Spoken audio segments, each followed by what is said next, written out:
So first of all, this redrawing of the map that you're talking about, some of it has already happened, right? So if you think about the border between Syria and Iraq, this is just a theoretical border. This is a theoretical line on the map, right? This is ISIS territory, and it's ISIS territory east of this line and west of this line, in Iraq and in Syria. So this has already started happening, okay? And there are, there's a host of questions. I mean, you asked one question, but actually it's a host of questions, right? Because, for instance, who is going to draw those lines, right? So, in Sykes-Picot, it was the powers, but now the powers are not, they're not in control of the territory, okay? ISIS is certainly not interested in drawing any lines, quite to the contrary. They think of themselves as a potential caliphate that goes all the way from probably Libya or even west of Libya, all the way to, Iraq and Iran and obviously the Arabian Peninsula, etc. So, first of all, there's this question, okay? Then there's, and it's challenging for the Western world, for the kind of international institutions and international legal system that we created to even deal with this kind of world with no borders. Because let me just give you one. So we talked about sanctions earlier, right? But let me give you another example. Okay, one of the major challenges that they're trying to deal with the Islamic State now is with their funding, right? They try to cut their funding, they try to cut their financial streams in all sorts of ways, and they're unable to. Okay, they've been unable. They seem to have the resources are just flowing. Okay, and so how do they do that? Okay, well, apparently some of the large amount of the large share of their cash flow comes from illegal oil production. Okay, so they produce oil and they smuggle it to places such as Turkey.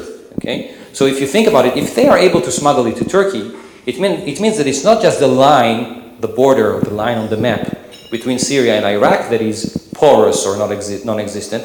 It's even the Turkish border that is very, very porous. Because if the Turkish are able, what is a border, right? It's a philosophical, it's a theoretical question. But one of the things is that this is the place where the territory and the sovereignty of one country ends, and the sovereignty and territory of another country begins. Okay.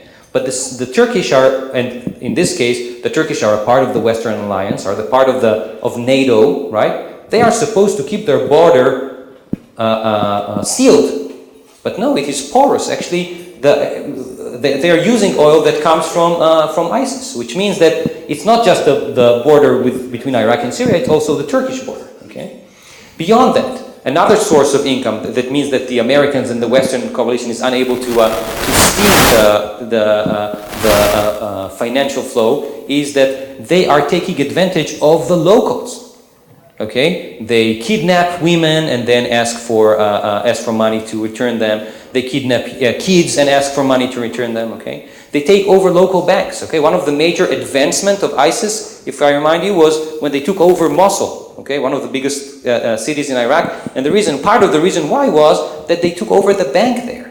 Okay, and they had the financial. So what I'm saying is that I'm saying a few things, I guess, but it's not clear who is going to draw the lines.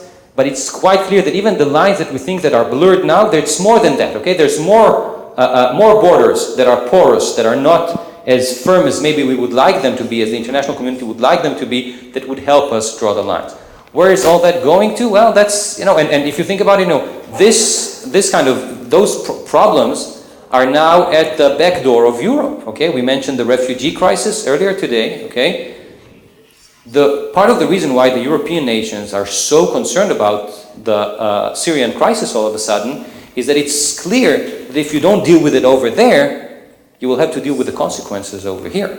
Okay, which is again, borders. So what are the borders? Okay, so and part of the Schengen treaties, the notion that that once you're on Italian soil, you should be able to go all the way up to Sweden if you want, right? Once you're on the Slovenian soil or any of those, okay?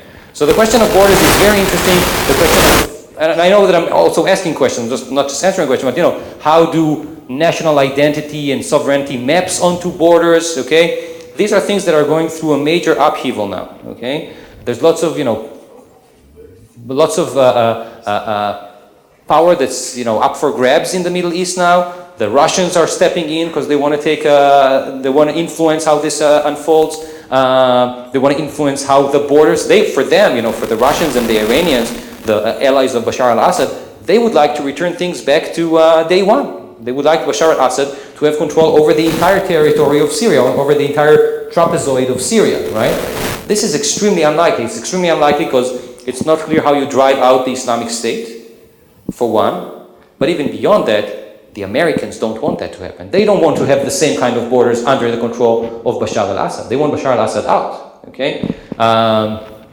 Okay, so